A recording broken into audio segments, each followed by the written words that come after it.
Hello everyone, welcome to my YouTube channel Civil Spare Insights. এইটো ভিডিঅ'ত এটা update দিব ওলাইছোঁ। চ' আমাৰ APSCয়ে PWRDৰ স্ক্ৰিনিং টেষ্টৰ ডেটটো পাব্লিছ কৰিলে। চ' আপোনালোকে চাব পাৰে। Notification regarding screening test OMR based Junior Engineer Civil under the Joint Cadre of Public Works Roads Department and Public Works Building and National Highway. চ' আপোনালোকে নটিফিকেশ্যনটো চাব পাৰে, ৰিচেণ্টলি ওলাইছে।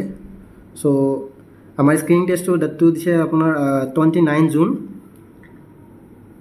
চিভিল ইঞ্জিনিয়াৰিং পেপাৰৰ কাৰণে 10ৰ পৰা 12লৈকে, বাকী আমাৰ জেনেৰেল ষ্টাডিৰ কাৰণে 1:30ৰ পৰা 3:30লৈকে। চ' টাইম বেছি নাই। চ' আপোনালোকে যিমান পাৰে ৰিভিজন দিয়ক, যিখিনি আপোনালোকে পঢ়িছে। চ' ৰিভিজন যিমান পাৰে ৰিভিজন দিয়ক আৰু কুৱেশ্যন প্ৰেক্টিছ কৰক। APSC জুনিয়ৰ ইঞ্জিনিয়াৰিং চিভিলৰ কাৰণে মই কুইক ৰিভিজন দি আছোঁ আৰু MCQ ডিছকাশ্যন কৰি আছোঁ। চ' আপোনালোকে চেনেলটো ছাবস্ক্ৰাইব কৰিব পাৰে আৰু ভিডিঅ'বিলাক চাব পাৰে। প্লে'লিষ্ট চেক কৰি কিনে আপোনালোকে ভিডিঅ'খিনি চাব পাৰে। চ' ঠিক আছে, থেংক ইউ।